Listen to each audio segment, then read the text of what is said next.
Hello everyone. आज के video में हम कवर करने वाले हैं क्वेश्चन नंबर 8 आपके डिसोल्यूशन ऑफ पार्टनरशिप फर्म इस चैप्टर से। ये क्वेश्चन थोड़ा सा अलग रहने वाला है बिकॉज यहाँ पर एक पार्टनर जो है वो आपका इंसॉल्वेंट हो जाएगा। सो क्वेश्चन नंबर 8 के आगे जो हम क्वेश्चन करने वाले हैं वो हमारे इंसॉल्वेंसी रिलेटेड है, जहाँ पर आपको एक पार्टनर या दो पार्टनर या ऑल पार्टनर्स इंसॉल्वेंट होते हैं, वैसे सारे क्वेश्चन अब से हमारे शुरू हो जाएंगे। ओके, तो शुरू करते हैं। देखिए क्वेश्चन में बोला क्या है, पहले आपको Sitaram, Gangaram and Rajaram are partner sharing profit and losses in the ratio of 4:2:3। That means कि पार्टनर्स का ओल्ड प्रॉफिट शेयरिंग रेशियो 4:2:3 था। On 1 April 2019 they agreed to dissolve the partnership. Their balance sheet was as follows. नीचे आपको balance sheet दिया हुआ है। हम हमारे स्टेम स्टेप्स ही फॉलो करने वाले हैं, यहाँ पर हमारे मेथड में कोई चेंज नहीं आने वाला। दैट इज़ तेरे साथ एक लंबी लड़ाई कम। जो लोग नए हैं उनको मैं बता दूं कि हमने ये कोड बनाया हुआ है, तेरे साथ एक लंबी लड़ाई कम। अगर आपने हमारे लेक्चर्स का कंसेप्ट वीडियो नहीं देखा है तो आप उसे देख लीजिए ताकि आपको ये कोड के बारे में पता चल जाए। तो हम हमारे कोड के हिसाब से 1 बाय 1 स्टेप्स शुरू करेंगे, राइट। जहाँ पर हम लोग सबसे पहले बैलेंस शीट के आइटम्स को ट्रांसफ़र करते हैं। सेकेंड स्टेप में सेल ऑफ एसेट्स, तो आपको जो एसेट्स के रियलाइज्ड वैल्यू दिए या तो पार्टनर लेके जा रहे हैं, हम उसको यूज़ करेंगे। उसके बाद एक्सपेंसेस ऑफ रियलाइजेशन तेरे साथ एक, राइट। तो जो एक्सपेंसेस ऑफ रियलाइजेशन अगर पे किए गए हैं क्वेश्चन में तो उसको रिकॉर्ड करना है। उसके बाद लंबी यानी कि लायबिलिटी पेमेंट, तो क्वेश्चन में लायबिलिटीज़ जो दिए उनके पेमेंट के बारे में करेंगे। और उसके बाद है पार्टनर्स लोन का पेमेंट और लास्ट में है क्लोजिंग। ठीक है, तो आइए शुरू करते हैं। क्वेश्चन में क्या दिया इसके हिसाब से सबसे पहला स्टेप हमारा transfer of balance sheet items. तो क्वेश्चन में जो जब आपको बैलेंस शीट दिख रही है, इनके लायबिलिटीज़ और एसेट्स को हमें हमारे बनाए हुए फॉर्मेट्स में क्या करना है, ट्रांसफ़र करना है। तो टेक्स्ट बुक आपके सामने ले लीजिए और अब हम लोग पहले फॉर्मेट बना लेते हैं। तो यहाँ पर मैं सबसे पहले पार्टनर्स का नाम लिख देता हूँ in the books of Sitaram, Gangaram and Rajaram. Realisation account है हमारा, यहाँ पर हमारा पार्टनर्स कैपिटल और ये हमारा बैंक अकाउंट। ठीक है, अंदर के आइटम्स फिल कर देते हैं। देन अब शुरू करते हैं हम लोग पोस्टिंग से। तो सबसे पहले आप देख सकते हैं बैलेंस शीट में लायबिलिटी से पोस्टिंग शुरू करना है आपको। तो क्वेश्चन में बैलेंस शीट में आपको देखिए लायबिलिटी में सबसे पहले आपको क्या दिया हुआ है, तीनों पार्टनर्स के कैपिटल, राइट। और आपको पता है कि पार्टनर्स कैपिटल हमेशा कहाँ पर आते हैं, पार्टनर्स कैपिटल अकाउंट के क्रेडिट साइड में, राइट। तो तीनों पार्टनर्स के जो आपको कैपिटल दिए हुए हैं उसे आप बैलेंस ब्रॉट डाउन करके लिखेंगे कौन से साइड में, क्रेडिट साइड में। ठीक है, तो क्रेडिट साइड में बैलेंस ब्रॉट डाउन करके लिखेंगे। तीनों के अमाउंट्स क्वेश्चन में दिए हुए हैं 65,000, 45,000 और थर्ड पार्टनर का दिया हुआ है 7,000। ओके, इसके बाद आगे बढ़ते हैं हम नेक्स्ट। उसके बाद क्या दिया देखिए क्वेश्चन में रिजर्व फंड। तो कोई भी टाइप का रिजर्व फंड या जनरल रिजर्व जब क्वेश्चन में दिया होता है तो इसे आपको क्या करना है, पार्टनर्स में डिस्ट्रीब्यूट करना है। तो इसे आप पार्टनर्स कैपिटल अकाउंट में क्रेडिट साइड में शो करेंगे। ठीक है, तो ये रिजर्व फंड को मैं पार्टनर्स कैपिटल के क्रेडिट साइड में शो कर देता हूँ। तो यहाँ पे रिजर्व फंड हम लिख देंगे और तीनों के ओल्ड रेशियो जो है क्वेश्चन में आपको दिया हुआ दैट इज़ 4:2:3, उस रेशियो में हम डिवाइड करेंगे। ठीक है, तो ये जो अमाउंट है हमारा 18,000 इंटू पहले क्या होगा, फर्स्ट पार्टनर के लिए 4/9, सेकेंड पार्टनर के लिए 2/9। 9 कैसे आया हमें, रेशियो देखिए क्या दिया हुआ है 4:2:3। तो 4 + 2 6, 6 और 3 9। तो हमारा डिनोमिनेटर सबके लिए क्या रहने वाला है, 9 रहेगा। तो फर्स्ट पार्टनर के लिए 18,000 इंटू 4/9, सेकेंड पार्टनर के लिए 18,000 इंटू 2/9 और थर्ड पार्टनर के लिए 18,000 इंटू 3/9, राइट। ये सॉल्व करने पर आपको देगा 8,000, 4,000 और 6,000। ओके, रिजर्व्स के बाद देखिए क्वेश्चन में क्या दिया हुआ है, प्रॉफिट एंड लॉस। तो ये प्रॉफिट एंड लॉस को भी रिजर्व की तरह ही ट्रीट करना है क्योंकि ये लायबिलिटी में दिया है तो ये क्रेडिट साइड में आएगा। अगर ये प्रॉफिट एंड लॉस एसेट में होता तो हम डेबिट साइड में लिखते हैं। ठीक है, तो यहाँ पर लायबिलिटी में दिया है तो प्रॉफिट एंड लॉस को लिखेंगे हम। अगेन सेम तरीके से आपको 5,400 अमाउंट दिया गया है, इसे भी आप 4:2:3 में डिस्ट्रीब्यूट करेंगे। तो आपको अमाउंट्स आएंगे 2,400, 1,200 और 1,800। फिर क्या दिया है आपको, लोन फ्रॉम तुकाराम। तो देखिए क्वेश्चन में आपको यहाँ पे नाम दिया है तुकाराम, बट ऊपर पार्टनर्स के नाम देखिए, पार्टनर का नाम आपको बोला है सीताराम, गंगाराम और राजाराम। तुकाराम तो है ही नहीं पार्टनर, तो ये जो लोन है वो आपका आउटसाइडर का ही लोन माना जाएगा। इसके लिए आपको पार्टनर्स लोन बनाना नहीं है बिकॉज तुकाराम जो है वो हमारा बिजनेस का पार्टनर नहीं है, वो तो कोई और पर्सन है क्योंकि पार्टनर्स के जो 3 नाम है वो तो कुछ और ही है, राइट। तो इसे हम लोग अदर लायबिलिटी ही ट्रीट करने वाले हैं और हम सारे लायबिलिटीज़ को कहाँ पर लिखते हैं, पार्टनर्स कैपिटल अकाउंट के क्रेडिट साइड में, राइट। तो सारे लायबिलिटीज़ को यानी कि लोन फ्रॉम तुकाराम, उसके अलावा क्रेडिटर्स दिया है और बिल पेबल, इन सभी को हम पार्टनर्स कैपिटल के क्रेडिट साइड में, सॉरी रियलाइजेशन के क्रेडिट साइड में ले लेंगे। सन्ड्री लायबिलिटी करके मैं लिख देता हूँ यहाँ पे 1 बाय 1। लोन फ्रॉम तुकाराम आपका आएगा 10,000, क्रेडिटर्स आपको दिया है 12,000 और बिल्स पेबल आपको दिया हुआ है 4,600। टोटल करके आउटर कॉलम में ले लेंगे हम 26,600। उसके बाद ये हो गया हमारा लायबिलिटीज ट्रांसफ़र। अब एसेट साइड की बात करते हैं। तो एसेट में हमने क्या सीखा है कि जो हमारा cash in hand cash at bank होता है, उसको छोड़ के बाकी जो भी हमारे एसेट्स है वो सारे हमें कहाँ पर ट्रांसफ़र कर देने हैं, बैलेंस शीट के रियलाइजेशन के डेबिट साइड में, राइट। तो बैलेंस शीट के सारे एसेट जो है वो आपके रियलाइजेशन के डेबिट में जाने वाले हैं, एक्सेप्ट कैश इन हैंड और कैश एट बैंक। तो पहले आपको बिल्डिंग दिया हुआ है तो सारे हम लोग यहाँ पे डेबिट में लिखते जाते हैं। बिल्डिंग देखिए क्वेश्चन में दिया है 55, machinery 25,000, furniture 12,000, investment 15,000, bills receivable 3,500, debtors 21,000, stock 28,000। इसके बाद आपको क्वेश्चन में दिया है कैश इन हैंड, तो इसको आपको बैंक अकाउंट में शो करना है।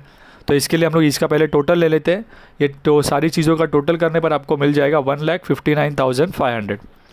और रही बात cash in hand and cash at bank की, तो यहाँ पे देखिए ये हमने बैंक अकाउंट लिखा है, तो यहाँ पे बैलेंस ब्रॉट डाउन में हमें बैंक का अमाउंट लेना होगा, ठीक है। तो बैंक का अमाउंट कितना दिया है 2,000, तो बैलेंस ब्रॉट डाउन करके मैं 2,000 लिखता हूँ बैंक का अमाउंट।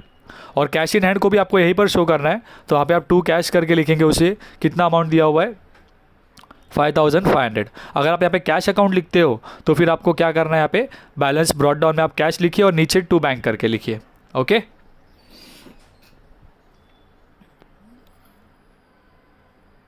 बट क्वेश्चन में अगर आप देखें तो वहाँ पे आपको बोला है show realisation account bank account, तो क्वेश्चन में मेंशन है कि बैंक अकाउंट बनाना है, इसीलिए हम यहाँ पर बैंक अकाउंट बना रहे हैं और इसी वजह से हमने कैश अकाउंट जो है वो नीचे लिखा है।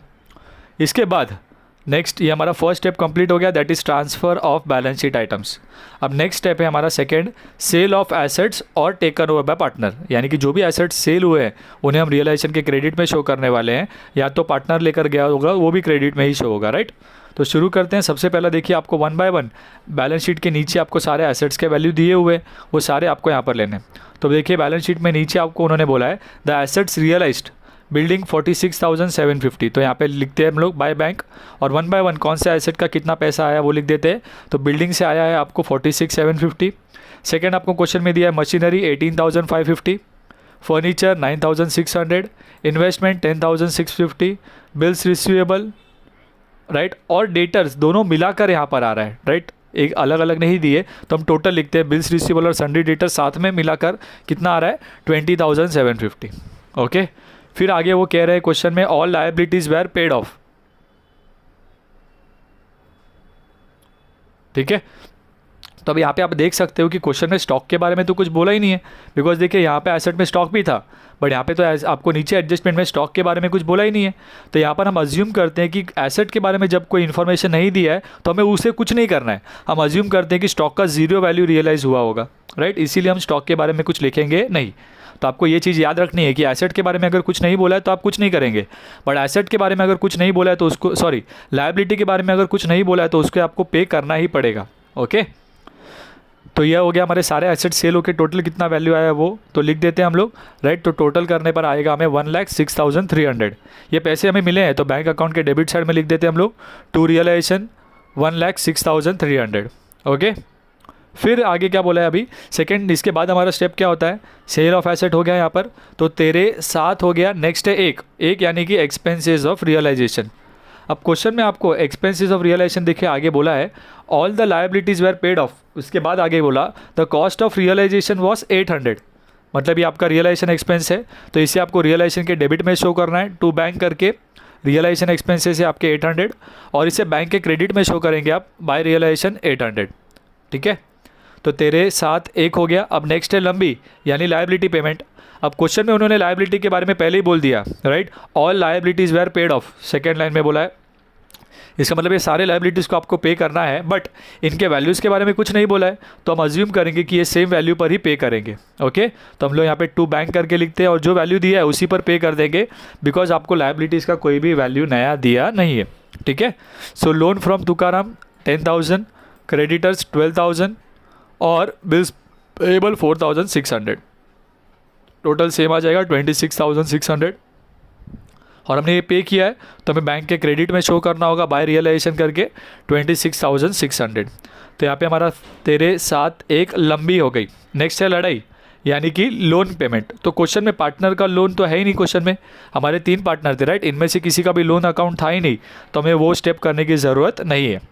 डायरेक्टली आ जाएंगे हम क्लोजिंग में।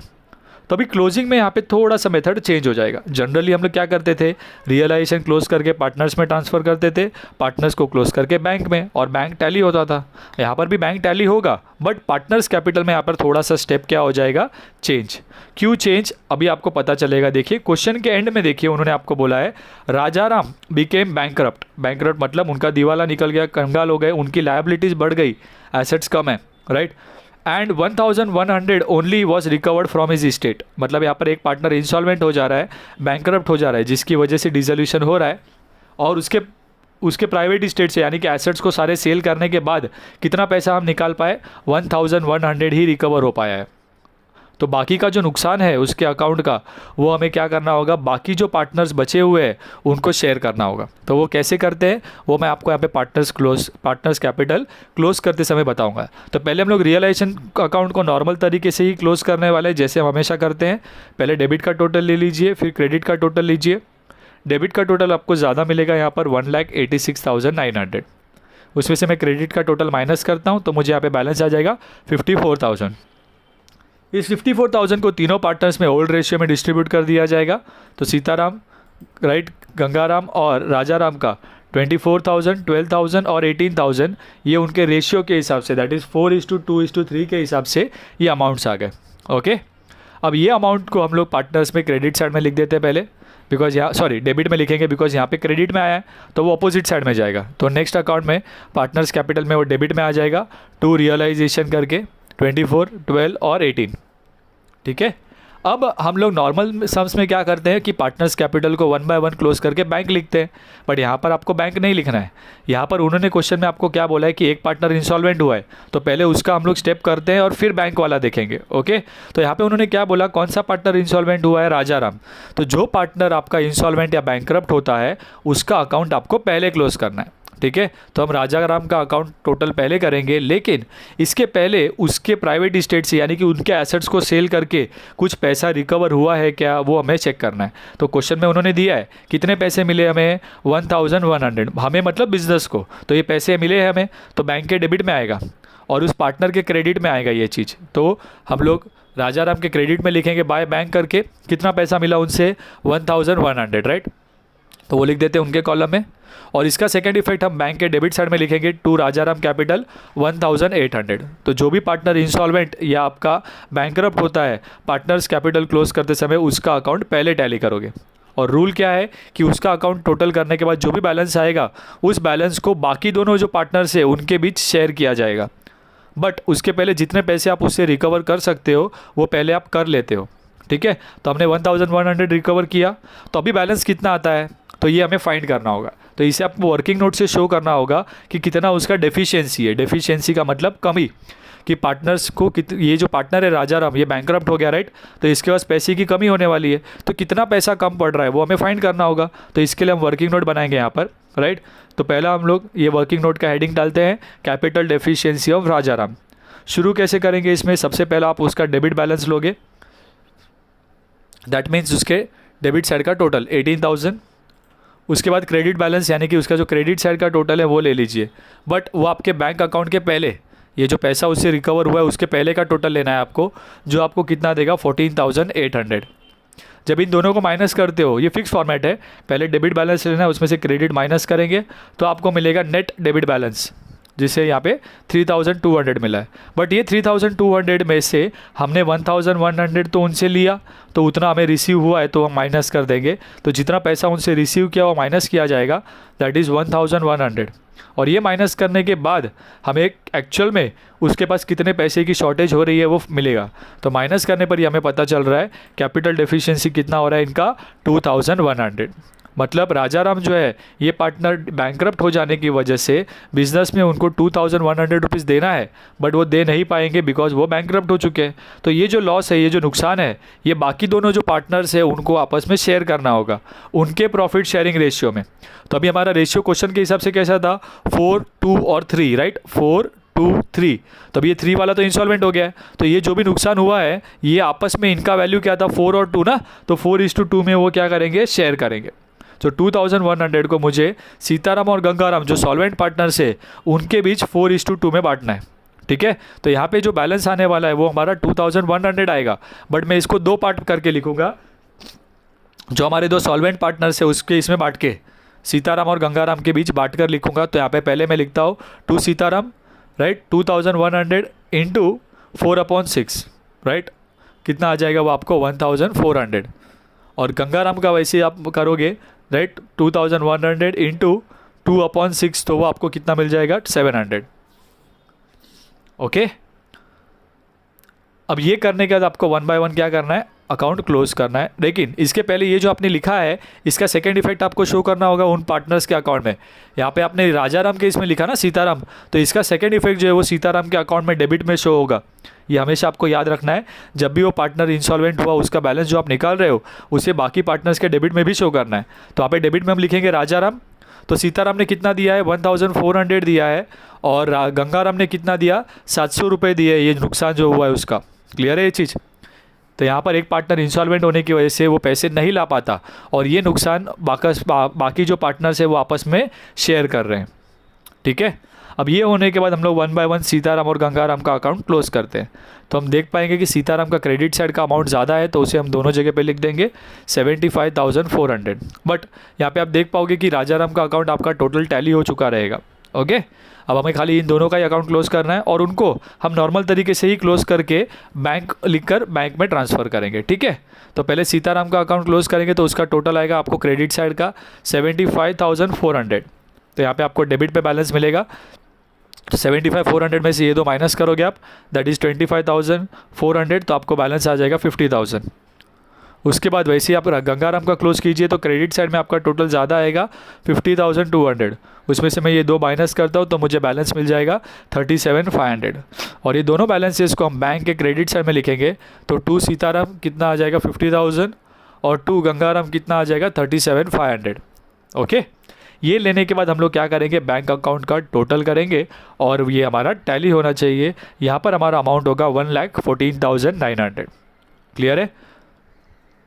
तो यहाँ पर हमारा ये जो सम है रिलेटेड टू इंसॉल्वेंसी, 1 पार्टनर जहाँ पर इंसॉल्वेंट होता है ये कंप्लीट हो जाता है। तो मैंने यहाँ पर कोशिश की है कि आपको ये ईजी से ईजी करके मैं आपको सिखा सकूँ। तो अगर आपको हमारे ये लेक्चर्स पसंद आते हैं तो प्लीज़ हमारे वीडियोज़ को लाइक करें, चैनल को सब्सक्राइब करें, और अपने फ्रेंड्स के बीच इन्हें शेयर करना ना भूलें। Bye bye, take care.